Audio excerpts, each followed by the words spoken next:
ஓம் ஸ்ரீ சத்குரு சாய்நாதரின் திருவடிகள் போற்றி. Hi friends, இந்த நாள் உங்கள் அனைவருக்கும் ஆசீர்வாதமிக்க நாளாக அமைந்த இறைவனை வேண்டி வீடியோவுக்குள் அழைக்கிறேன்.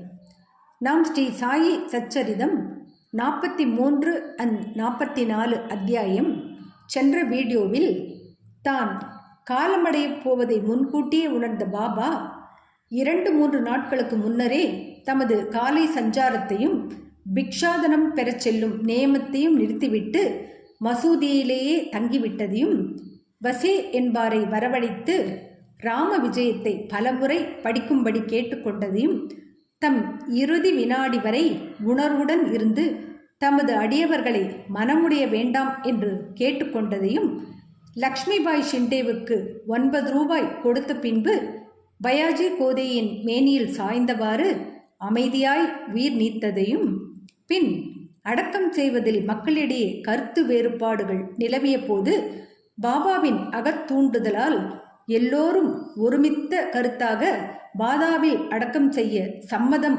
தெரிவித்ததன் பேரில் முரளிதரருக்காக ஒதுக்கப்பட்ட மத்திய இடத்தில் பாபாவின் உடல் அடக்கம் செய்யப்பட்டு பாபா உண்மையில் முரளிதரர் ஆன நிகழ்வையும் தெரிந்து கொண்டோம். இந்த வீடியோவிலும் மகா சமாதி அடைதலின் தொடர்ச்சி மற்றும் பாபு சாஹேப் ஜோகின் துறவு பற்றி தெரிந்து கொள்ளப் போகிறோம். வாங்க வீடியோவுக்குள் போகலாம். அத்தியாயம் 43 and 44 தொடர்ச்சி. 72 மணி நேர சமாதி. இதற்கு 32 ஆண்டுகளுக்கு முன்னால், அதாவது 1886 பாபா எல்லைக்கோட்டை ஆயுள் என்ற எல்லை தாண்ட முயற்சித்தார். ஒரு மார்கழி பௌர்ணமி தினத்தன்று பாபா கடுமையான ஆஸ்துமாவால் பீடிக்கப்பட்டார். அதை தொலைப்பதற்கு பாபா தனது பிராணனை மிக உயர எடுத்துச் சென்று சமாதி நிலையை அடைய தீர்மானித்தார். பகத் மஹல்சாபதியிடம், எனது உடலை 3 நாட்கள் பாதுகாப்பாயாக, நான் திரும்பினால் எல்லாம் சரியாகிவிடும், நான் திரும்பவில்லை என்றால் அந்த திறந்த வெளியில் சுட்டி காண்பித்து எனது உடலை புதைத்துவிட்டு அதன் மேல் 2 கொடிகளை அடையாளமாக நட்டுவிடு என்று கூறினார். இதை கூறிவிட்டு இரவு சுமார் 10 மணிக்கு பாபா கீழே சாய்ந்தார். அவரது மூச்சும் நாடியும் நின்று போயின. உடம்பை விட்டுவிட்டு உயிர் அகன்று விட்டதை போல் தோன்றியது. கிராம மக்கள் உள்ளிட்ட அனைவரும் அங்கு வந்து விசாரணை ஒன்று நடத்தி பாபாவால் சுட்டி காண்பிக்கப்பட்ட இடத்தில் அவரை அடக்கம் செய்ய வந்தனர். ஆனால் மஹல்சாபதி இதை தடை செய்தார். தமது மடியிலேயே பாபாவின் உடம்பை வைத்துக்கொண்டு 3 நாட்கள் விடாமல் காத்திருந்தார்.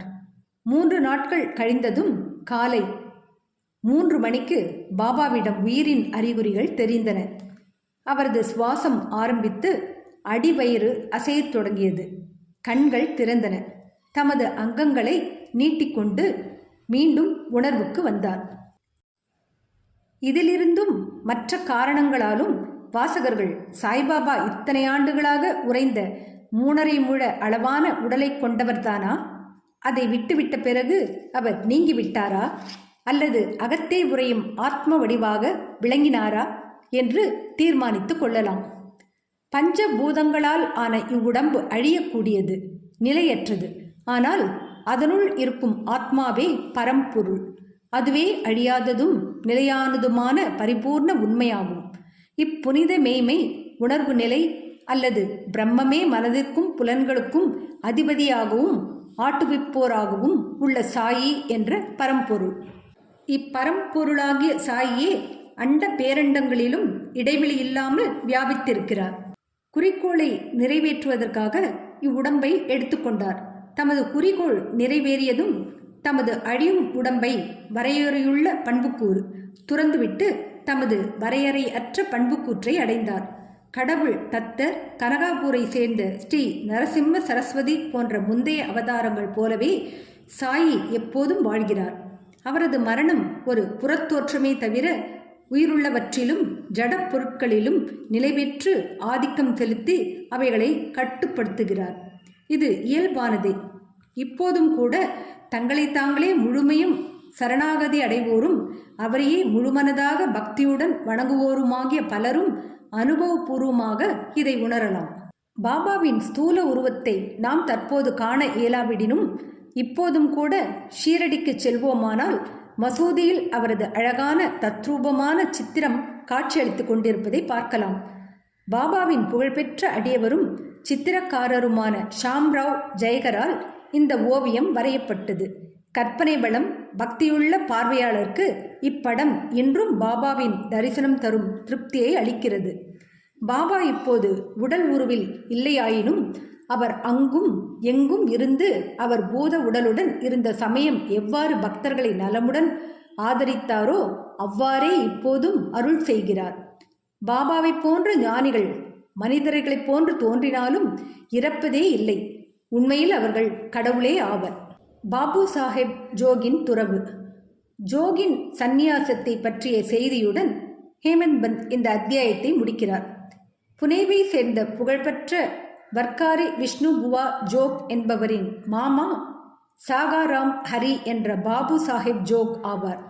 அவர் அரசாங்க உத்தியோகத்திலிருந்து PW டிபார்ட்மெண்ட்டில் சூப்பர்வைசர். 1909 ஓய்வு பெற்றதும் தமது மனைவியுடன் ஷீரடிக்கு வந்து வசித்தார். அவருக்கு குழந்தைகள் இல்லை. கணவனும் மனைவியும் பாபாவை நேசித்தனர். பாபாவை வழிபடுவதிலும் அவருக்கு சேவை செய்வதிலும் தங்கள் முழு நேரத்தையும் செலவிட்டனர். மேகாவின் மரணத்திற்கு பின் மசூதியிலும் சாவடியிலும் பாபாவின் மகா சமாதி வரை ஜோக் ஆரத்தி எடுத்தார். சாதேவின் பாதாவில் ஞானேஸ்வரியையும் ஏக்நாத் பாகவதத்தையும் மக்களுக்கு படித்து விவரிக்கும் வேலையையும் அவரிடம் ஒப்படைக்கப்பட்டது. ஜோக் பல ஆண்டுகள் பாபாவுக்கு சேவை செய்த பின்னர் பாபாவை நோக்கி, நான் இத்தனை காலம் தங்களுக்கு சேவை செய்தேன். எனது மனம் இன்னும் அமைதியும் சாந்தியும் பெறவில்லை. ஞானிகளுடன் எனக்கு உண்டான தொடர்பு எங்கனம் என்னை முன்னேற்றாமல் இருக்கிறது. எப்போது என்னை தாங்கள் ஆசீர்வதிப்பீர்கள் என்று கேட்டார். பக்தரின் வேண்டுகோளை செவிமடுத்த பாபா, உரிய காலத்தில் உனது தீவினைகள் அவைகளின் விளைவு அல்லது பயன் அழிக்கப்பட்டுவிடும். உனது நன்மை தீமை யாவும் சாம்பலாக்கப்படும். எல்லா பற்றுகளையும் துறந்து அடங்கா சிற்றின்ப அவாவையும் சுவை உணர்வையும் ஜெயித்து எல்லா தடைகளையும் ஒழித்துவிட்டு முழு மனதுடன் கடவுளுக்கே சேவை செய்து பிச்சை பாத்திரத்தை எப்போது நாடி அடைகிறாயோ, சந்நியாசம் ஏற்கிறாயோ, அன்றே நான் உன்னை புனிதம் அடைந்தவனாக நினைப்பேன் என்றார். சில நாட்களுக்கு பின் பாபாவின் மொழிகள் உண்மையாயின. அவரது மனைவி அவருக்கு முன் இயற்கை எய்தினாள். வேறு பற்றொன்றும் அவருக்கு இல்லை. அவர் சுதந்திரமானவர். இறப்பதற்கு முன் சந்நியாசம் ஏற்றார். வாழ்க்கையின் லட்சியத்தை எய்தினார். பாபாவின் அமுத மொழிகள். அன்பும் கருணையும் உள்ள சாய்பாபா பலமுறை கீழ்கண்ட இனிய மொழிகளை மசூதியில் கூறியிருக்கிறார்.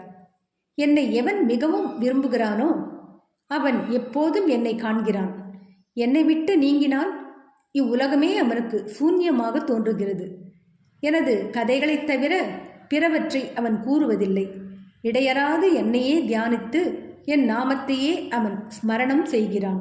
முழுமையாக தன்னை என்னிடம் சமர்ப்பித்து என்னையே எப்போதும் எவன் நினைவில் கொண்டிருக்கிறானோ அவனுக்கு நான் கடன்பட்டதாக உணர்கிறேன். அவனுக்கு விடுதலையை, தன்னை உணர்தல் அளித்து எனது கடனை தீர்ப்பேன். என்னை நினைத்து எனக்காக ஏங்குபவனையும் எதையும் முதலில் என்னை நினைக்காமல் உண்ணாதவன் பாலும் நான் சார்ந்திருக்கிறேன். இங்கனம் என்னிடம் வருபவன் 6 கடலுடன் ஒன்றாவது போல் என்னுடன் 2 கலக்கிறான். பெருமையையும் அகங்காரத்தையும் விட்டொழித்துவிட்டு எள்ளளவும் அவற்றின் அடையாளம் கூட இல்லாதபடி விலக்கி உங்கள் இதயத்தை அமர்ந்து கொண்டிருக்கிற என்னிடம் உங்களை பூரணமாக சமர்ப்பிப்பீர்களாக. யார் இந்த நான்? பலமுறை சாய்பாபா யார் இந்த நான் என்பதை விளக்கியிருக்கிறார். அவர் கூறினார், நீங்கள் தொலைதூரமோ அல்லது எங்கேயோ என்னை தேடிக்கொண்டு போக வேண்டாம். உங்களது நாமத்தையும் ரூபத்தையும் நீக்கினால் உங்களுக்குள்ளும் அதை போன்று அனைத்து ஜீவராசிகளுக்குள்ளும் உளதாயிருக்கும் உணர்வு அல்லது ஸ்தாபிக்க பெற்றிருக்கும் உணர்வு நிலை காணப்பெறுகிறது. அது நானே ஆகும். இதை உணர்ந்து கொண்டு உங்களிடத்தும் எல்லா ஜீவராசிகளிடத்தும் என்னை காண்பீர்களாக. இதை நீங்கள் பயிற்சிப்பீர்களானால் சர்வ வியாபகத்தை உணர்ந்து என்னுடன் ஒன்றாகும் நிலையை நீங்கள் பெறுவீர்கள். எனவே வாசகர்களுக்கு ஹேமந்த் பந்த் வணக்கம் தெரிவித்துவிட்டு எல்லா தெய்வங்களையும் ஞானிகளையும் பக்தர்களையும் மரியாதை செய்யும்படி பணிவுடனும் அன்புடனும் வேண்டிக் கொள்கிறார். எவனொருவன் பிறர் மீது குறை கூறி குற்றம் கண்டு குதர்க்கம் செய்கிறானோ அவன் என்னை உள்ளத்தில் துளைத்து காயம் ஏற்படுத்துகிறான். ஆனால் எவன் கஷ்டப்பட்டு பொறுமையுடன் இருக்கிறானோ அவன் என்னை மிக அதிகமாக சந்தோஷப்படுத்துகிறான் என்று பாபா அடிக்கடி கூறியதில்லையா? பாபா இங்கனம் எல்லா ஜந்துக்களிடமும் ஜீவராசிகளிடமும் வியாபித்து அவைகள் பாலும் எல்லா திசைகளிலும் சூழ்ந்து இருக்கிறார். எல்லா உயிர்களிடமிருந்தும் அன்பை தவிர வேறெதையும் அவர் விரும்புவதில்லை. இத்தகைய புனிதமான அமிர்தம் எப்போதும் பாபாவின் திருவாயினின்று பெருக்கெடுத்தது. அவர் தம் புகழை அன்புடன் பாடுவோர், அதே பக்தியுடன் கேட்போர் ஆகிய இருவரும் சாயியிடம் ஒன்றாகி விடுகிறார்கள். ஸ்ரீ சாயியை பணிக. அனைவருக்கும் சாந்தி நிலவட்டும். அடுத்த அத்தியாயத்தில் காக்கா சாஹேபின் ஐயத்திற்கு தீர்வு தந்த அனந்தராவ் கண்ட காட்சியும் மரப்பலகையில் பாபா படுத்துறங்கிய விதமும் போன்றவற்றை தெரிந்து கொள்ளப் போகிறோம். என்ன ஃப்ரெண்ட்ஸ், இந்த வீடியோ பிடிச்சிருந்தா லைக் பண்ணுங்கள், ஷேர் பண்ணுங்கள், சேனலை சப்ஸ்கிரைப் பண்ணுங்கள். எனக்கு இதுவரை சப்ஸ்கிரைப் பண்ணியுள்ள அனைவருக்கும் என்னுடைய மனமார்ந்த நன்றிகள். மீண்டும் அடுத்த வீடியோவில் சந்திக்கும் வரை உங்கள் அனைவருக்கும் நன்றி கூறி விடைபெறுகிறேன். வணக்கம்.